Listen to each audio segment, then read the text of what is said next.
ওয়ানুসাল্লি আলা রাসূলিহিল কারীম আম্মা বা'দ। ইসলামের প্রতিটি বিধানেই নিহিত আছে দুনিয়া ও আখিরাতের সমূহ কল্যাণ। বিয়ে তো রীতিমতো একটি কল্যাণ প্যাকেজ, অনেকগুলো কল্যাণের সমষ্টি। আমরা আজ সংক্ষেপে বিয়ের ফজিলত ও গুরুত্ব নিয়ে আলোচনা করব ইনশাআল্লাহ। ১. সুনান ইবনে মাজাতে হযরত আয়েশা রাদিয়াল্লাহু তাআলা আনহা থেকে বর্ণিত হয়েছে, রাসূল সাল্লাল্লাহু আলাইহি ওয়াসাল্লাম ইরশাদ করেন, আন নিকাহু মিন সুন্নতি ফামান লাম ইয়ামাল বিসুন্নতি ফালাইসা মিন্নি। বিয়ে আমার সুন্নত, আর যে আমার সুন্নত অনুযায়ী আমল করে না সে আমার অনুসারী নয়। সহিহ বুখারীতে বর্ণিত অপর এক হাদিস এসেছে, রাসূল সাল্লাল্লাহু আলাইহি ওয়াসাল্লাম বলেন, ইয়া মা'শারাশ শাবাব মান ইসতাতা'a মিনকুমুল বা'আতা ফালইয়াতাযাওয়াজ। হে যুব সমাজ, তোমাদের মধ্যে যে বিয়ের সামর্থ্য রাখে সে যেন বিয়ে করে নেয়। ২.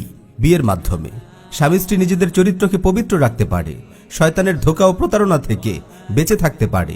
ইমাম ইবনুল কাইয়িম রাহিমাহুল্লাহ বিবাহের অন্যতম লক্ষ্য স্বামী স্ত্রীর মিলনের কতিপয় উপকারিতা বর্ণনা করতে গিয়ে বলেন, স্বামী স্ত্রীর মিলনের মৌলিক লক্ষ্য ৩টি। ১. মানুষের বংশধারার সংরক্ষণ করা এবং কিয়ামত পর্যন্ত পৃথিবীতে মানব জাতি আগমনে আল্লাহর নির্ধারিত যে চূড়ান্ত লক্ষ্য তার পরিপূর্ণতা সাধন করা। ২. শরীর থেকে বিশেষ কিছু তরল বের করে দেয়া যেগুলো আটকে রাখা স্বাস্থ্যের জন্য ক্ষতিকর। ৩. অন্তরের কামনা বাসনা চরিতার্থ করা, পুলক অনুভব করা এবং আল্লাহর নিয়ামত উপভোগ করা।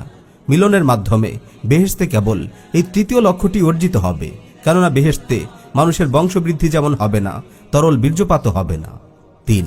বিয়ের মাধ্যমে স্বামী স্ত্রীর মাঝে সৃষ্টি হয় অপূর্ব প্রেম, অসীম দয়া এবং নিবিড় হৃদ্যতা। এর সূত্র ধরে উভয় পরিবারের মাঝেও গড়ে ওঠে এক মধুর বন্ধন ও সহমর্মিতা। একটি সুখী ও সমৃদ্ধ সমাজ বিনির্মাণে এই বৈবাহিক বন্ধন ও সম্প্রীতির ভূমিকা অনস্বীকার্য। ৪.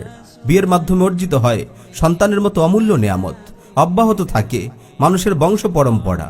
একজন নেককার সন্তান বাবার জন্য প্রভূত কল্যাণের কারণ।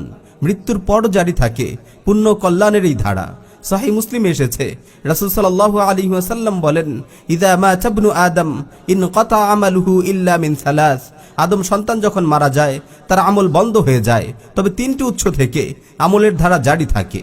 হাদিসে উল্লেখিত 3টি উৎসের একটি হলো ওয়ালাদুন সালিহুন ইয়াদউ লাহ, এমন নেককার সন্তান যে তার পিতার জন্য দোয়া করে। ৫.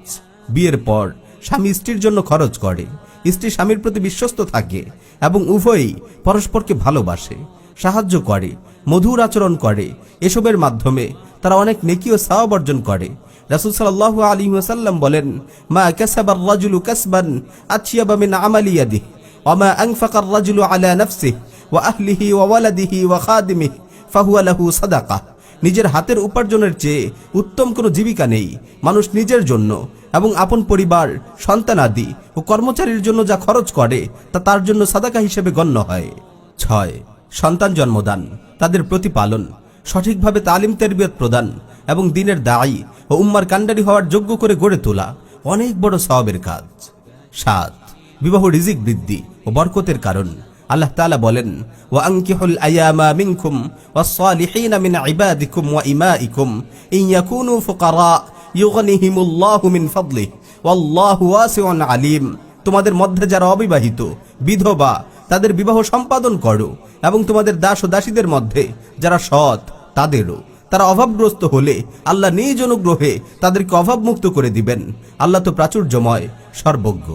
আল্লাহ তাআলা আমাদের সবাইকে রাসূলুল্লাহর মহান সুন্নাতের উপর আমল করার মাধ্যমে আমাদের জীবন ও যৌবনের পবিত্রতা রক্ষা করার তৌফিক দিন।